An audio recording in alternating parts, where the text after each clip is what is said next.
Asia ఖండంలోనే అతిపెద్ద గిరిజన జాతరగా పేరొందిన మేడారానికి భక్తజనం పోటెత్తుతున్నారు. 4 రోజుల జాతరలో భక్తులు పెద్ద ఎత్తున పాల్గొని అమ్మవార్లకు చీర, సారే, పసుపు, కుంకుమలతో పాటు బంగారంగా పిలుచుకునే బెల్లాన్ని సమర్పించుకుంటున్నారు. భక్తుల సౌకర్యార్థం ప్రభుత్వం అన్ని ఏర్పాట్లు చేసినట్లు చెబుతున్నప్పటికీ అక్కడక్కడ ప్రజలు అవస్థలు పడుతున్నారు. మహాజాతరకు భక్తులు పెద్ద ఎత్తున తరలి వస్తున్నారు. జంపన్న వాగు వద్ద పుణ్యస్నానాలు చేసి వనదేవతలకు బెల్లం సమర్పించి మొక్కులు చెల్లించుకుంటున్నారు.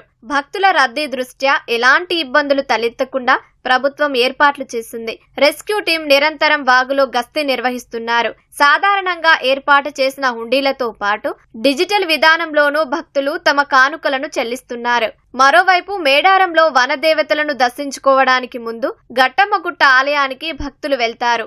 జాతరకు వెళ్లే భక్తులతో గట్టమ్మ ఆలయం రద్దీగా మారింది. భక్త జనంతో మేడారంలో విపరీతమైన రద్దీ నెలకొంది.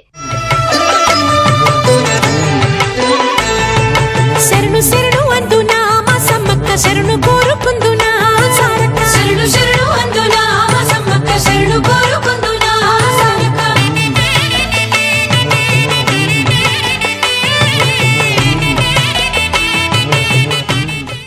ఆసియా ఖండంలోనే అతిపెద్ద జాతరగా పేరొందిన మేడారం మహాజాతరకు కేంద్రం జాతీయ గుర్తింపు ఇవ్వాలని రెవెన్యూ శాఖ మంత్రి పొంగులేటి శ్రీనివాసరెడ్డి కోరారు.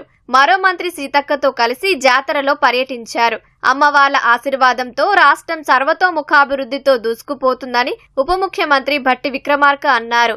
మంత్రి అడ్లూరి లక్ష్మణ్, పీసీసీ చీఫ్ మహేష్ కుమార్ గౌడ్ తో కలిసి సతీ సమేతంగా అమ్మవారి గద్దెలను భట్టి దర్శించుకున్నారు.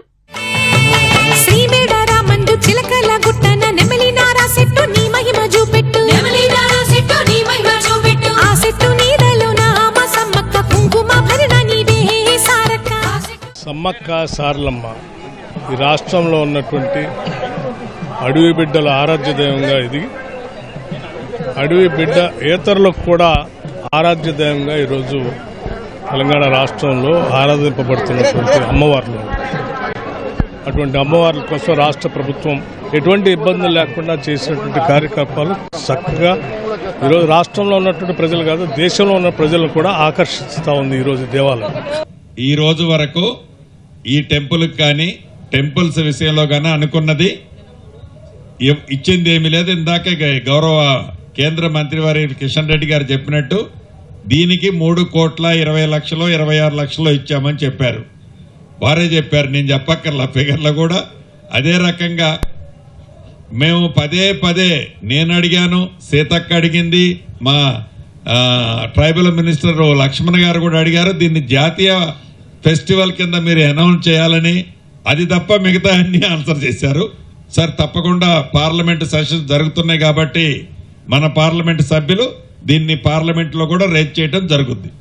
మేడారంలో అమ్మవార్లను దర్శించుకునేందుకు వచ్చిన భక్తురాలు పన్నంటి మగబిడ్డకు జన్మనిచ్చారు. మేడారంలోని శ్రీ సమ్మక్క సారలమ్మ మహాజాతరలో చెట్ల మూలికలు అమ్మే కోయదొరలకు ఓ ప్రత్యేకత ఉంది. అడవిలో దొరికే వివిధ రకాల మూలికలను వీరు తీసుకొచ్చి అమ్ముతుంటారు.